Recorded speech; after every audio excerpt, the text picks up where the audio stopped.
Instruction पे mainly 4 instruction execute होता था। Jump carry, jump not carry, उसके बाद jump zero, jump not zero. ठीक है, तो जंप कैरी का आपको बता दिए थे। अब आप अगर देखना चाहते हैं तो अगला देखिएगा जंप ज़ीरो।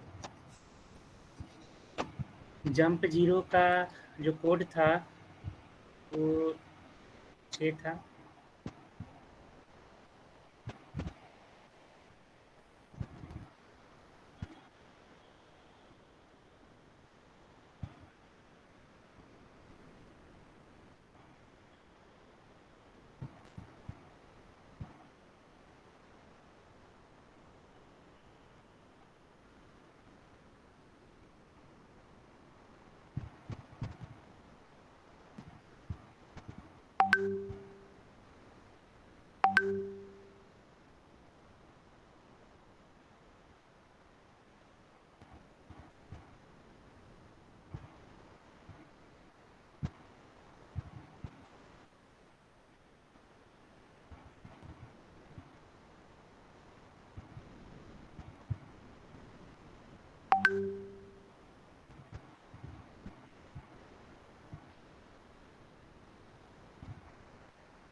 कि यहाँ पे जब हम कंपेयर करते हैं तो कंपेयर का जो सिंटेक्स होता है कि CMP पे रजिस्टर 1 और रजिस्टर 2 के बीच में कंपेयर करते हैं।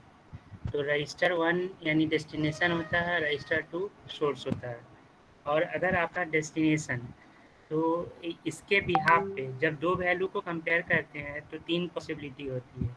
या तो डेस्टिनेशन छोटा होगा सोर्स से, या डेस्टिनेशन बड़ा होगा सोर्स से, या डेस्टिनेशन बराबर होगा सोर्स से। ठीक है, तो अगर डेस्टिनेशन छोटा है सोर्स से उस केस में कैरी फ्लैग 1 होता है। और अगर कैरी फ्लैग 1 होगा तो उस समय अगर कैरी फ्लैग पे 1 सेट हुआ इसका मतलब जंप कैरी एक्सिक्यूट होता है। और अगर कैरी फ्लैग नहीं 1 नहीं हुआ तो उस केस में आपका जंप नॉट कैरी एक्सिक्यूट होता है। यानी जंप नॉट कैरी कब चलेगा? जब डेस्टिनेशन या तो बड़ा होगा सोर्स से, यानी रजिस्टर 1 की वैल्यू रजिस्टर 2 से बड़ा होगा, या रजिस्टर 1 का वैल्यू रजिस्टर 2 के बराबर होगा। तो इन दीज 2 केस क्या होगा? आपका जंप नॉट कैरी एक्सिक्यूट होगा। इसी तरीके से जंप ज़ीरो की बात आती है। जंप ज़ीरो कब चलेगा? जब डेस्टिनेशन आपस में बराबर होता है सोर्स से, यानी रजिस्टर 1 की वैल्यू रजिस्टर 2 की वैल्यू के बराबर होगा तो केस में जंप ज़ीरो चलेगा। ठीक है, यानी अगर हम कुछ ऐसा इंस्ट्रक्शन लिखे जैसे मान लीजिए MOV AX, 13, उसके बाद MOV BX, 13।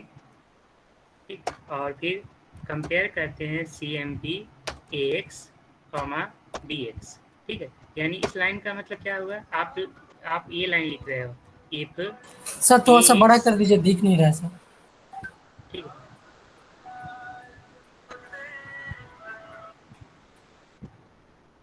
Hello hello. हम्म।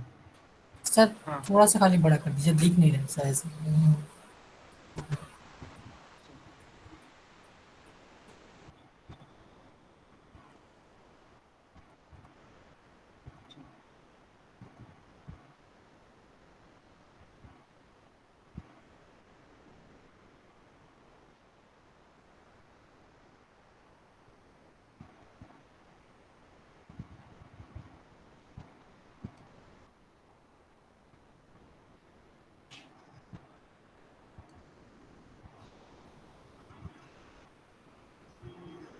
हेलो। हाँ, दिख रहा है। यस सर, दिख रहा है। तो यहाँ पे आप ये चलाएं, इसका मतलब क्या हो गया कि यहाँ AX डबल इक्वल्स टू है BX के। ठीक है, यानी ये लाइन का मतलब ये होगा कि इफ में जैसे आप लिखते हैं कि क्या AX भी कोई AX मान लीजिए कोई वेरिएबल है, BX नाम मान लीजिए कोई वेरिएबल है। अगर दोनों की वैल्यू सेम है तो उस केस में क्या होगा? तो इसको चेक करने के लिए आप सिंपली इवेलुएट करिए। ठीक है, इवेलुएट करते हैं।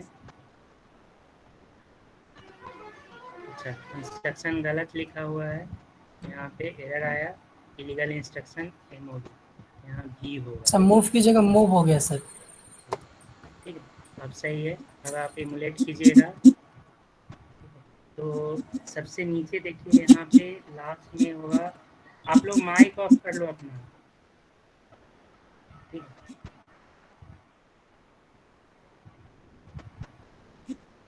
यहाँ ये इंस्ट्रक्शन है, फ्लैग रजिस्टर आपको दिख रहा होगा। जब आप इस कोड को इमुलेट करोगे, देखो अभी कैरी, माइक ऑफ कर लो। ठीक है, यहाँ कैरी फ्लैग 0 है, जीरो फ्लैग भी 0 है। ठीक, तो जब आप इमुलेट करते हैं, दोनों वैल्यू को बराबर रखते हैं, तो उस केस में क्या होता है, सिंगल स्टेप कीजिए यहाँ पे। ठीक है, तो AX में 13 चला गया, यानी हेक्साडेसिमल वैल्यू। फिर DX में भी 13 चला गया, हेक्साडेसिमल वैल्यू। फिर सिंगल स्टेप किए, तो देखिए 0 फ्लैग 1 हो गया। यानी जब दो वैल्यू आपस में बराबर होती है, तो उस केस में क्या होता है आपका, उस केस में आपका दो वैल्यू बराबर होगा, तो 0 फ्लैग 1 होता है। और अगर 0 फ्लैग 1 हुआ, तो इस केस में आप क्या चला सकते हैं, जब आप यहाँ ले जाइएगा ना, तो आपको दिखा देता है 0 फ्लैग पे 1 कब होता है, जब जब आपका रिजल्ट 0 फ्लैग पे 1 का मतलब 0 होगा, 0 0 फ्लैग अगर 0 नहीं है तो नॉट 0 होगा, और 0 फ्लैग की वैल्यू 1 होगी मतलब 0 होगा रिजल्ट। ठीक है, तो इस चीज़ से आप चला सकते हैं, यही यही बेस होता है। इसके बिहाफ पे आप जंप 0 चला सकते हैं। JZ इंस्ट्रक्शन कब चलेगा, जब यहाँ ZF की वैल्यू 1 होगी। ठीक है, तो अब आपको इसके बेस पे प्रोग्राम बनाना है, यानी इफ एल्स वाला जो कोड होता है या लूप का जो कोड होता है, आप इसके बेस पे चला सकते हो।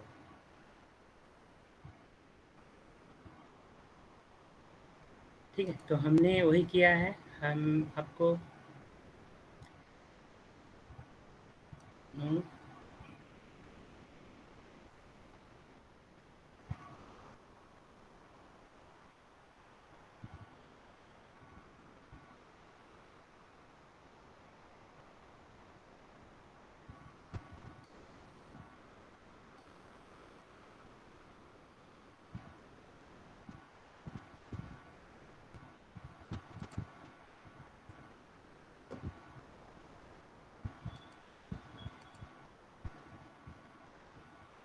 यहाँ पे एक K1 नाम का वेरिएबल बनाएं, जिसमें डेटा रखे jump 0 flag occurs when destination double equals to source. मतलब जंप 0 फ्लैग यानी JZ फ्लैग कब एक्सिक्यूट होगा, जब डेस्टिनेशन और सोर्स की वैल्यू आपस में बराबर होगी। और जंप नॉट 0 कब एक्सिक्यूट होगा, जब डेस्टिनेशन सोर्स के बराबर नहीं होगा। ठीक है, सोर्स के बराबर नहीं होगा, तो डेस्टिनेशन सोर्स के बराबर कब नहीं होता है, जब या तो छोटा होगा या बड़ा होगा, तो उस समय बराबर नहीं होता है। ठीक है, तो JNZ कब एक्सिक्यूट होगा, जब destination is less then source हो या destination is greater than source हो। JZ कब एक्सिक्यूट होगा, जब डेस्टिनेशन आपस में बराबर हो, यानी इक्वलिटी चेक करना है, तो उस समय आप किस चीज़ का प्रोग्राम बनाओगे।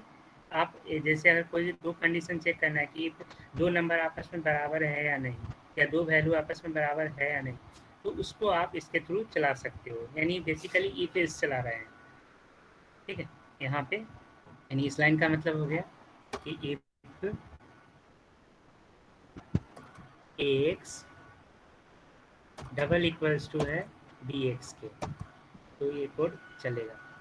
तो यहाँ चला लीजिए CMP X double equals to BX। अब अगर ये कंडीशन ट्रू होता, यहाँ तो ट्रू है, दोनों आपस में बराबर है, तो उस केस में JZ एक्सिक्यूट करेगा और कहाँ चला जाएगा, J1 लेवल पे।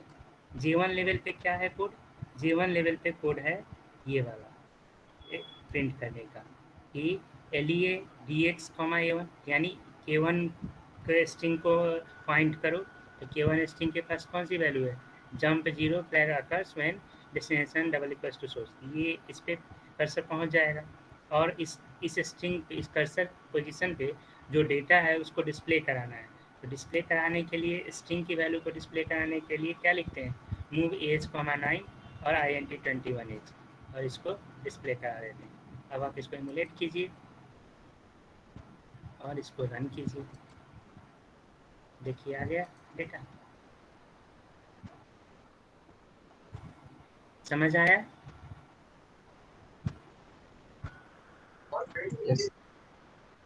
ठीक है, तो यही अगर मान लीजिए आपको क्वेश्चन आएगा कि write an assembly program to check whether to, अगर कुछ क्वेश्चन इस तरीके से आ जाता है, सपोज कीजिए थ्योरी और प्रैक्टिकल में, ठीक है, कि write an assembly programme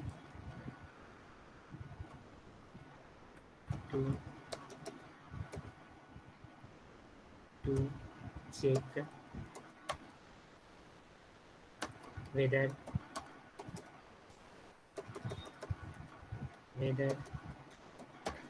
two values are equal or not। ठीक है, तो आपको बस कुछ नहीं करना है, मात्र 2 लाइन का चेंज करना है। ठीक है, इसके जगह पे ये स्ट्रिंग है, ये 2 स्ट्रिंग, कंट्रोल सी कीजिए, यहाँ पे आइए, ठीक, इसको कमेंट कर देते हैं, इसको भी कमेंट कर दीजिए, और इसके जगह पे वेरिएबल बना लीजिए। यहाँ K1 के जगह पे कोई भी वेरिएबल बना सकते हैं। ठीक, यहाँ मान लीजिए M2 कर दिए, यहाँ M1 कर दिए, और इस जगह पे डेटा चेंज कर देते हैं। ठीक है, यहाँ पे कर देते हैं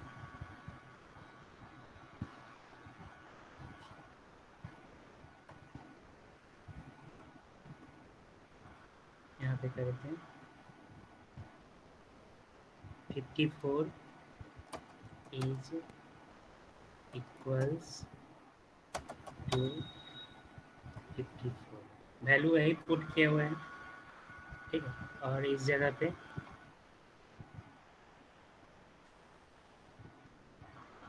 कंट्रोल सी, इस जगह पे डाल दीजिए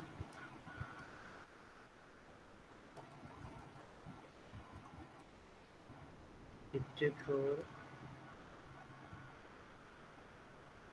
मान लीजिए यहाँ कर देते हैं 56 इज नॉट इक्वल्स टू 54, ये होगा। अब आप जहाँ K2 है यहाँ कर दीजिए M2, जहाँ एक K1 है वहाँ कर दीजिए M1। देखिए समझ होगा तभी आप कॉपी करके पेस्ट भी कर सकते हैं। ठीक है, तो बस अगर एक बार लॉजिक समझ में आ गया तो ये कोड इजी बन जाता है। सर M1 M2 क्या करेगा सर? ठीक है, अब आप देखिए अभी क्या किए हैं, M1 पे वैल्यू रखे हैं 54। ठीक है, M1 पे अभी AX पे कौन सी वैल्यू है, AX पे वैल्यू है 54 और BX पे वैल्यू क्या है 54। तो ये कंडीशन चेक करेगा AX BX के बराबर है, यानी 54 के बराबर है, तो कंडीशन दोनों बराबर है। और अगर बराबर है तो उस केस में क्या होगा, J0 जीरो, इस केस में 0 फ्लैग इंटरनली 1 होता है, और इंटरनली अगर 1 होता है 0 फ्लैग, तो उस केस में जंप 0 के थ्रू आप जंप कर जा सकते हैं। कहाँ पे, J1 पे। तो J1 पे मूव किए, J1 पे क्या है, ये स्ट्रिंग को पॉइंट कर रहा है, यानी M1 को पॉइंट कर रहा है। M1 के पास कौन सी वैल्यू है 54 इज इक्वल टू 54। तो जो वैल्यू है उसको डिस्प्ले कराने के लिए ये 2 लाइन लिखें, यानी अब आउटपुट आ जाएगा 54 इज इक्वल टू 54। रन करके देखिए, ठीक है। ठीक है, अब यही अगर दोनों वैल्यू आपस में बराबर नहीं है, इसको डिस्प्ले कराना है तो कुछ नहीं करना है, बस एक माइनर चेंजेस करने होते हैं इस जगह पे। आप यहाँ पे 54 के जगह कर दीजिए 56। ठीक है, तो अब क्या होगा देखिए, एमुलेट किए, रन किए, 56 इज नॉट इक्वल टू 54, यानी अब M2 वाला स्ट्रिंग प्रिंट हो गया। इससे पहले M1 वाला ये वाला स्ट्रिंग प्रिंट हो रहा था, और अब ये वाला स्ट्रिंग प्रिंट हो गया। दो वैल्यू इफ एल्स का जो कोड चलाना क्या कर जनरली क्या होता है, या तो इफ चलता है या इफ चलता है।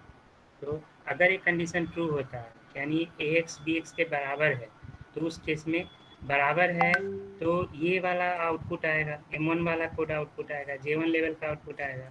अगर बराबर नहीं है तो ये वाला आउटपुट आएगा, यानी M2 लेवल वाला आउटपुट आएगा। समझ आया? यानी इफ इज आप इनडायरेक्टली यस सर। इससे भी चला सकते हैं। ठीक है, तो दो वैल्यू को कंपेयर करना है तो आप ऐसे कर सकते हैं। कहने का मतलब है, सिंपल है कि आपके पास जो कंपेयर इंस्ट्रक्शन है, तो कंपेयर इंस्ट्रक्शन के बिहाफ पे आप कंपेयर इंस्ट्रक्शन इनडायरेक्टली जंप को फॉरवर्ड होता है, और इसके बिहाफ पे आप मेनली 4 इंस्ट्रक्शन को चला सकते हैं, jump carry, jump not carry, jump zero, jump not zero. तो हमने आपको दोनों बता दिया, जंप कैरी बता दिया, जंप जीरो बता दिया, इनडायरेक्टली जंप नॉट कैरी भी बताए और जंप नॉट जीरो भी बताए हैं। ठीक है, अब आपको चलाना है जंप नॉट जीरो और जंप नॉट कैरी डायरेक्टली। हम इनडायरेक्टली बताएं, आपको चलाना है। यानी अगर आप ढंग से देखोगे तो बेसिकली हम आपको 4 प्रोग्राम बता चुके हैं, बस आपको अपने क्वेश्चन के हिसाब से, थ्योरी में भी क्वेश्चन है, प्रैक्टिकल में भी आता है, इसको एक्सिक्यूट करना है। तो ये हो गया आपका जंप का इफ एल्स कंडीशन को चलाना।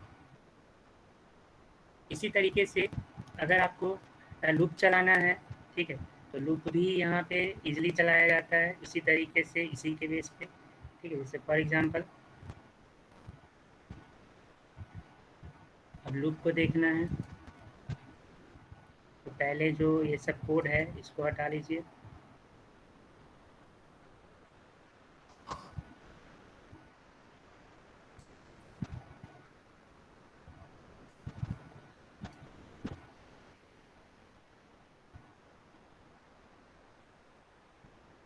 अगर लूप चलाना है तो ये रहा,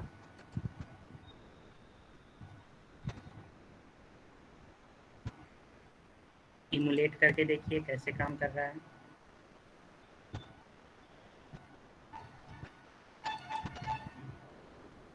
क्या हुआ, 5 टाइम्स एक सिंगल कैरेक्टर को डिस्प्ले करने का काम करता था।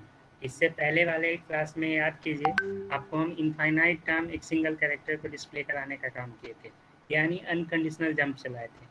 यहाँ पे है आपका कंडीशनल जंप। तो जब कंडीशनल जंप चलाते हैं तो कंडीशनल जंप के केस में या तो इफ इज चलता है या लूप चलता है, यानी व्हाइल कंडीशन या फॉर कंडीशन या डू व्हाइल कंडीशन आप चलाते हो, या इफ कंडीशन चलाते हो। ठीक है, तो यहाँ कंडीशनल जंप अगर चलाना है तो कंडीशनल जंप चलाने के लिए कंडीशन पास ऑन करना होगा, और कंडीशन देने के लिए CMP इंस्ट्रक्शन को यूज़ करना होता है। ठीक है, या लूप इंस्ट्रक्शन को यूज़ करना होता है। तो हमने यहाँ पे लूप का प्रोग्राम बनाया। आउटपुट समझ में आया कि हम एक सिंगल कैरेक्टर को 5 टाइम्स डिस्प्ले कराने का कोड किए हैं। ठीक है, अब आप यहाँ इसको देखिएगा, कोड को समझिए कैसे काम कर रहा है। ठीक, यहाँ है move C X equals to 5। ठीक है, इस लाइन का मतलब इनडायरेक्टली ये हुआ कि जैसे आप लूप चलाते हो, तो क्या लिखते हो, मान लीजिए कि एक लूप आपने फॉर लूप चलाया, फॉर आई इक्वल्स टू, ठीक, इस लाइन का मतलब हो गया, ठीक है, इस लाइन का मतलब हो गया while I less than equals to 5। ठीक है, सपोज कीजिए कुछ ऐसा है कि यहाँ जितना वैल्यू देखो, काउंटर रजिस्टर याद कीजिए, काउंटर रजिस्टर अगर बुक में भी पढ़े होंगे या हम भी बताए होंगे, counter register is use to execute loop. CX register का जो मेन पर्पस है लूप के लिए यूज होता है। तो यहाँ जो वैल्यू अगर 5 रखोगे तो मतलब 5 चलेगा, यहाँ 4 रखोगे तो 4 चलेगा। जैसे फॉर एग्जाम्पल यहाँ 5 है तो लूप कितनी बार चल रहा है, देखिए 5 टाइम्स प्रिंट हो रहा है। अब अगर यहाँ पे अगर इस जगह पे 5 की जगह 8 कर दें, ठीक है, सिंपली 8 कर दीजिए और अब रन कीजिए, देखिए कितनी बार चला, कितनी बार काउंट हुआ, सर 8 बार। 8 बार। तो समझ में आ गया कि इस लाइन का मतलब कुछ ऐसा ही है, I is less than equals to 8। समझ आया? Yes sir. यानी काउंटर रजिस्टर पे जो डेटा रखोगे उसके हिसाब लूप उतनी बार चलेगा। इस लाइन का मतलब यही समझिए। उसके बाद अगला होता है लूप बनाने के लिए। यहाँ कोई लूप का नाम नहीं होता है, आप लूप का नाम खुद दे सकते हो। ठीक है, जैसे मान लीजिए हमने यहाँ लिख दिया फॉर लूप। ठीक है, फॉर लूप हम नाम, यहाँ नाम नहीं होता है, आपको नाम देना होता है लूप का। फॉर लूप और ये कोलोन दिए। तो ये इस तरीके से हम क्या करते हैं, इस तरीके से हम कैरेक्टर एक लेवल बनाते हैं सी में। यहाँ भी एक लेवल बना। अब उस लेवल के अंदर सर्ट लेवल के अंदर कुछ एक लाइन का या मल्टीपल लाइन का कोड आप रन करा सकते हो, जो सी का कॉन्सेप्ट कहता है। वही कॉन्सेप्ट हम यहाँ किए। हमने क्या किया, एल रजिस्टर पे एक डेटा रखा 1, मतलब हेक्साडेसिमल 1 वैल्यू रखे। ठीक है, 1 एच का मतलब हेक्साडेसिमल वैल्यू। उसके बाद उसमें 48 जोड़ दिए। तो जो डिजिट 1 है उसमें 48 जोड़ेंगे तो 49 हो जाएगा। यानी आपका ओवरऑल जो स्काई कोड होता है यहाँ पे, स्काई कोड देखिएगा तो 0 1 का स्काई कोड क्या होता है 49। तो पहले से हमने 1 रखा और उस पर 48 जोड़ दिया तो 49 हो गया। और 49 किसके बराबर होगा, 1 के बराबर होगा। ठीक है, तो 49 किसके बराबर होगा, 1 के बराबर होगा। अच्छा, एक और चीज़ ध्यान रखेंगे कि जब आप वैल्यू रखिए 1, ठीक है, 1 रखे तो ये बाय डिफ़ॉल्ट किसके बराबर होता है। अगर हमने वैल्यू 1 रखा तो असेंबली तो इसका ही समझता है, यानी रजिस्टर पे क्या गया 49 गया। ठीक है, और आपको आउटपुट क्या आ रहा है, आपको आउटपुट आ रहा है, अगर ध्यान से समझिएगा तो आउटपुट आपको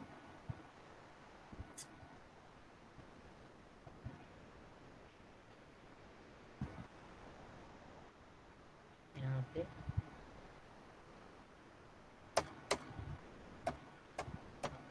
यहाँ पे ठीक। अब अगर इसको ध्यान से समझिएगा तो आउटपुट यहाँ क्या आ रहा है, आउटपुट यहाँ पे कैरेक्टर आ रहा है। ये कैरेक्टर क्यों आ रहा है, तो इसके लॉजिक को समझिए।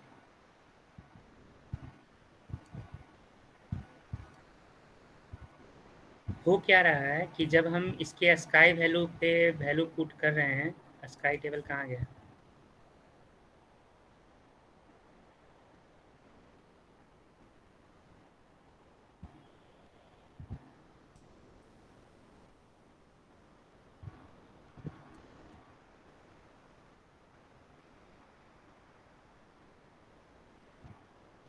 यहाँ वैल्यू हमने रखा 1। ठीक है, पहला एल रजिस्टर पे वैल्यू रखा 1। तो जब आप 1 रखोगे तो यहाँ क्या वैल्यू स्काई, उसका स्काई वैल्यू जा रहा है 49 जा रहा है। और उसके बाद उस 49 पे आप 48 और ऐड कर देते हो। तो 49 + 48 कितना होगा, 49 + 48 कितना होगा सर 97। बताइए। 97। 97। और 97 के हिसाब से असेंबली में कौन सा कैरेक्टर होता है, ए, स्मॉल ए। ए। इस स्मॉल ए, इसलिए आपको स्मॉल ए दिखता है। ठीक है, अगर आप 2 रखेंगे तो क्या दिखेगा, बी दिखेगा। अगर आप 3 रखेंगे तो क्या दिखेगा, 3 दिखे, सी दिखेगा। समझ में आया? यस ठीक है, सर। इसीलिए आपको यहाँ पे आपको ये दिखता है। तो हमने मूव किया, एल रजिस्टर पे 1 रखा, यानी इनडायरेक्टली आप इस लाइन का मतलब क्या हो गया, इस लाइन का मतलब एल रजिस्टर पे आप 49 रख रहे हो।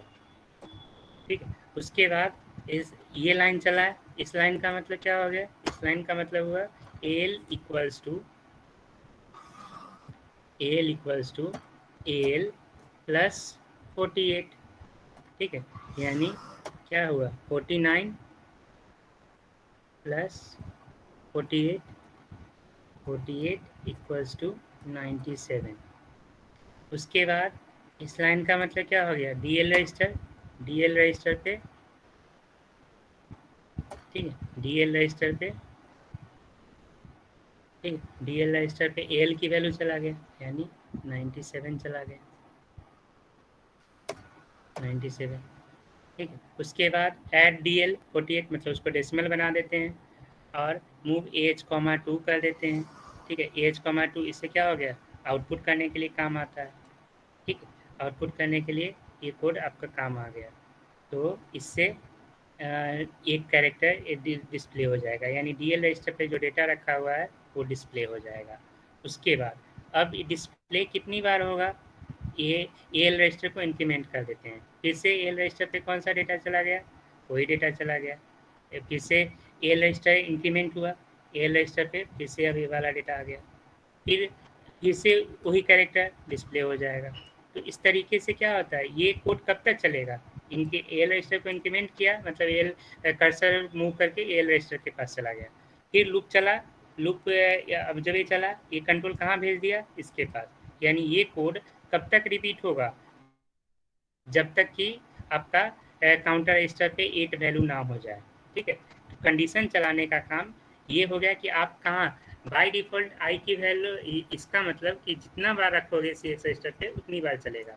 और ये लूप चलाने का मतलब कंडीशन चेक करता रहेगा कि कंडीशन कब तक ट्रू है। जब तक कंडीशन ट्रू है तब तक फॉर लूप को एक्सक्यूट करो। यानी इस लाइन का मतलब होगा is for loop condition condition is true, is true. ठीक है, इसको चेक करता रहे, is true, is for loop condition true, then go to for loop level, for loop level के पास पहुंच जाएगा। इससे ये चीज़ें रिपीट होती जाएगी। This is called conditional jump. समझ आया?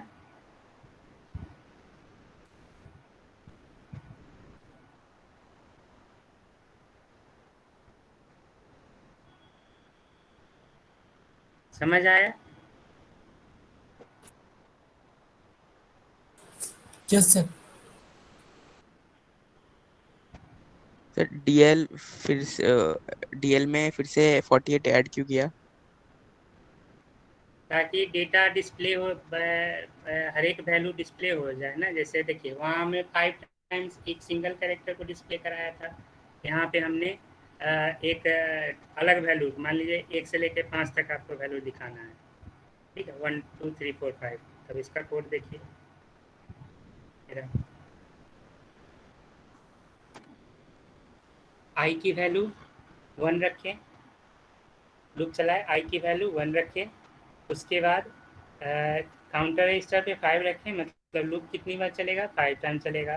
ठीक है, उसके बाद डिस्प्ले किसको कराना है, आई की वैल्यू को। आई क्या है, एक वेरिएबल है। ठीक है, आई एक वेरिएबल है। तो वेरिएबल जब भी बनता है तो वेरिएबल को प्रोग्राम सेक्शन में यूज़ करने के लिए हमें क्या लिखना होता है, move x at the rate data और मूव ds, यानी ये डेटा ब्लॉक से कोड ब्लॉक में कोड को एक्सेस करने के लिए यूज होता है। ठीक है, यानी जब आप इस प्रोग्राम को इमुलेट करते हो, ठीक है, इमुलेट करते हो तो यहाँ पे आप देखते होइएगा आपका एक वेरिएबल ब्लॉक होता है। ठीक है, वेरिएबल ब्लॉक में जो भी वेरिएबल आप बनाते हो, जैसे यहाँ पे हमने आई नाम का वेरिएबल बनाया, तो यहाँ आई वेरिएबल बन गया है। और आई पे क्या वैल्यू रखे हैं, हमने 1 रखा है। यहाँ हेक्साडेसिमल में 1 आपको दिख रहा है। ठीक है, तो ये वेरिएबल ब्लॉक से प्रोग्राम के अंदर आना चाहिए, कोड ब्लॉक के अंदर आना चाहिए, यानी इन रजिस्टर पे डेटा आना चाहिए, एक रजिस्टर पे डेटा आना चाहिए। इसलिए हम लोग को ये 2 लाइन लिखना होता है। ये डेटा, ये आई नाम का वेरिएबल कहाँ है, वेरिएबल ब्लॉक के पास, वैर के पास। ठीक है, ये क्या बताता है, देखिए यहाँ पे कर्सर ले जाइएगा तो स्पेशली बताएगा, कर्सर ले जाइएगा इस पर। ठीक है, तो देखिए यहाँ पे दिखा रहा होगा,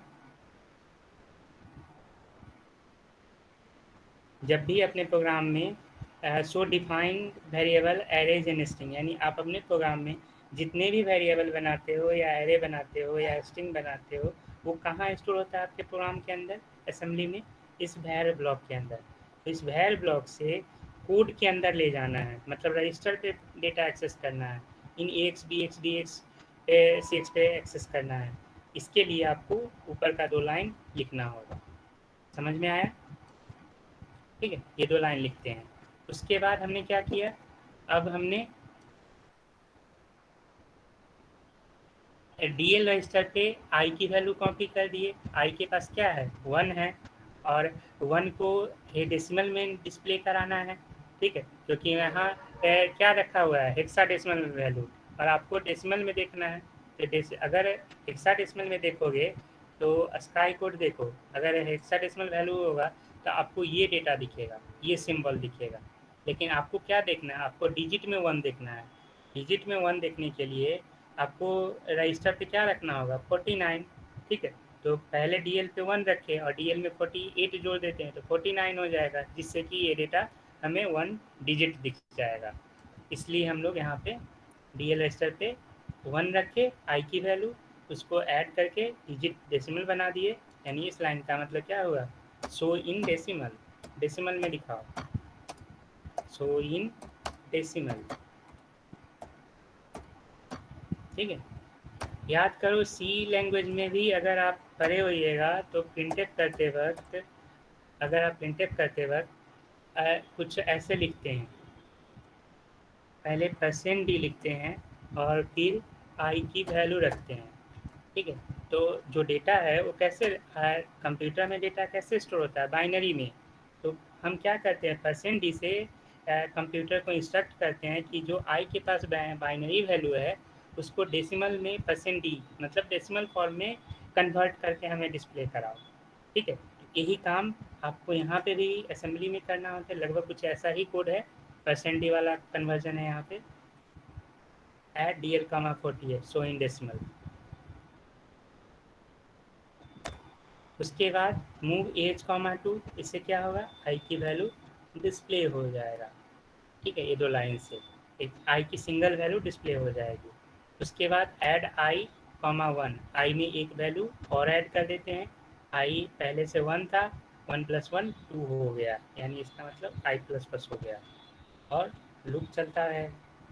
ठीक है, ये क्या चेक करेगा, ये चेक करता है is for loop condition, condition is true, then move to for level।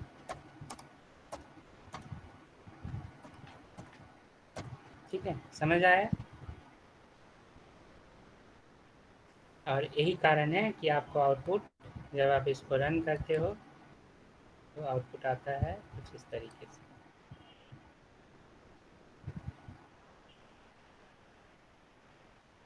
Clear है? समझ आया? Yes sir. ठीक है, देखिए इन सब से क्वेश्चन आता है। अब ये नहीं है कि क्वेश्चन नहीं आता है, आपको दिखा देते हैं, प्रैक्टिस आप लोग खुद करोगे। इस सब को हटाइए, कैंसिल करिए, अभी इसको रहने देते हैं।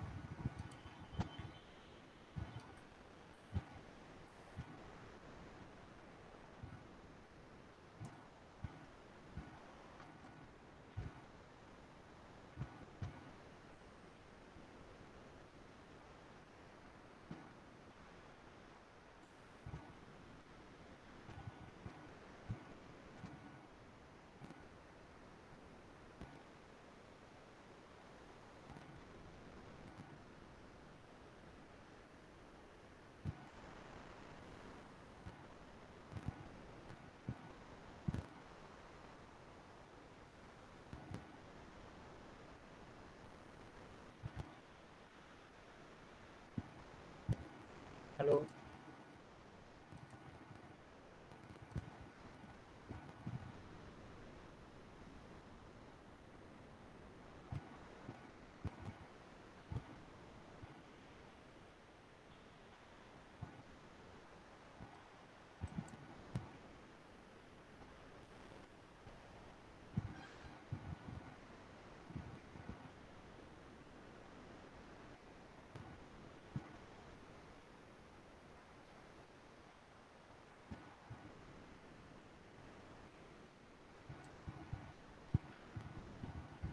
किसी भी ईयर का थ्योरी का भी क्वेश्चन उठा के देखिएगा तो या तो 5 नंबर का यहाँ इंस्ट्रक्शन पूछ दिया, ठीक है, या फिर जैसे यहाँ देखिए, write a program assembly program that print alphabet A to Z। यानी आपको हमने क्या बताया, हमने बताया है, अभी हम प्रोग्राम बताए हैं तो 1 to 5 प्रिंट करने के लिए बताया है। क्वेश्चन आपको पूछ दिया A to Z प्रिंट करने के लिए, 7 नंबर का क्वेश्चन है, ठीक।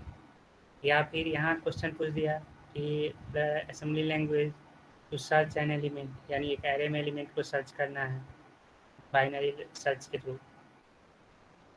या फिर आगे भी देखिए, यहाँ है BCD नंबर को बाइनरी नंबर में कन्वर्ट करने का आपके ब्लॉक में इसका कोड दिया हुआ है, वहाँ से चला के चेक कर सकते हैं।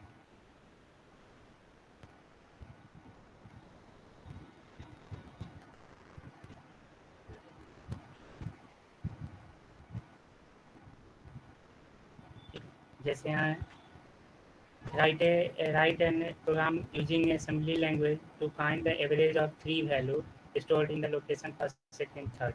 मतलब आपको 3 वेरिएबल बनाना है, फर्स्ट, सेकंड, थर्ड वेरिएबल बनाना है। उसके बाद फर्स्ट और सेकंड को ऐड करिए तो रिजल्ट जाएगा सेकंड में, फिर सेकंड और थर्ड को ऐड करिए रिजल्ट जाएगा थर्ड में, फिर थर्ड को डिवाइड कर दीजिए 3 से, एवरेज निकल जाएगा। एवरेज नाम का वेरिएबल बना लीजिए और उसमें स्टोर कर दीजिए। तो डिव ऐड और डिव इंस्ट्रक्शन के थ्रू आप इस कोड को कर सकते हैं, ठीक है। 10 नंबर का ये भी क्वेश्चन है।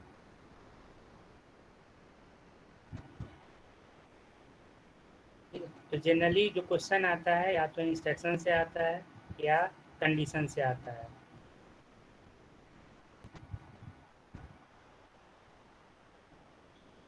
ठीक है, तो इसके बिहाफ पे आप अपना देखिएगा, अच्छा खासा क्वेश्चन लूप से आता है, ठीक है। 3 तरह के रजिस्टर होते हैं, डायरेक्ट, इनडायरेक्ट और हेलो मेमोरी वाला, वो हो गया। हाँ बोलिए। सर, सही जो क्वेश्चन है इसे ग्रुप में भेज देना, हम करेंगे इस क्वेश्चन को। डाउनलोड कर लीजिए ना, मतलब गूगल पे भाई जाके डाउनलोड कर लो इग्नोर। टाइप किए डाउनलोड, ठीक है। ओके यहाँ देखिए, यहाँ ये टाइप कर लीजिए गूगल से जाके, ठीक है। मतलब इसके बिहाफ पे आपके पास नंबर ऑफ क्वेश्चन मिल जाएंगे। अब ऐसा नहीं है कि आप अगर ये सोच रहे होइएगा कि हम असेंबली का प्रैक्टिकल कर रहे हैं तो प्रैक्टिकल में ही क्वेश्चन पूछेगा, जी नहीं। अगर थ्योरी में अच्छा स्कोर करना है, केवल असेंबली से पास तो नहीं कर सकते हो, लेकिन असेंबली में अगर अच्छा स्कोर करना है तो असेंबली को छोड़ के आप अच्छा स्कोर कर भी नहीं सकते हो, ठीक है। 20-30 नंबर का क्वेश्चन हर एक साल पूछता है। तो बस सिंपल तरीका है, असेंबली के इंस्ट्रक्शन को पढ़िए, कंडीशन को पढ़िए, इफ एल्स लूप वगैरह को पढ़िए। जितना बता दिए दैट इज सफिशिएंट। आप उसके बिहाफ पे आपको प्रैक्टिस करना है। सब कुछ नज़र के सामने होता है। अब ये सोचोगे कि एग्जैक्ट कोड आपको कहीं किसी ट्यूटोरियल पे मिल जाए या प्रोग्राम पे मिल जाए तो इट इज़ इम्पॉसिबल, ठीक है। ये पॉसिबल नहीं होता है कि आपको एग्जैक्ट कोड कोई भी लिख देगा। इसको चूँकि रजिस्टर है ना, तो आपको अपने तरीके से रजिस्टर पे डेटा को रखना होता है, अपने तरीके से वैल्यू को यूज़ करना होता है, ठीक। रजिस्टर सब चीज़ के लिए बना हुआ है, यूज़ करने आपको आना चाहिए, ठीक है। तो तरीका बता दिए हैं।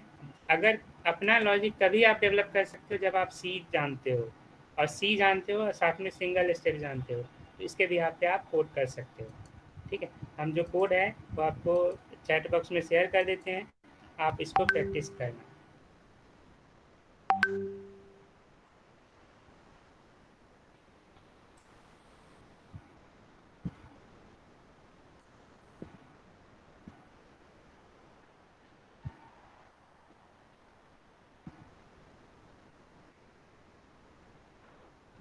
Hello sir. हेलो हेलो, बोलिए। सर जी, वो 10th सेमेस्टर का असाइनमेंट्स अभी बनाऊं हम, क्योंकि हमारा कौन सा? 10th सेमेस्टर ना अक्टूबर में शुरू होने वाले हैं और हम्म, we have to make the assignments from now or when they gave us any notification. नहीं, आप अभी से भी शुरू कर सकते हैं। ऐसा कुछ है नहीं कि आप जब डेट आए तब कर सकते हैं, वो तो आपके ओके हाथ सर। में दिया हुआ है, आप तब मर्जी तब बनाइए।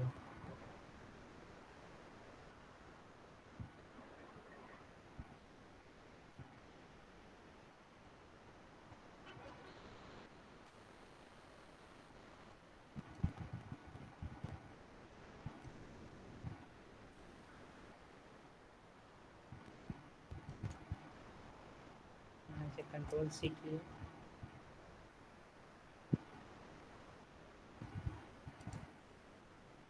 आ गया नहीं, कोड चला गया है। अच्छा,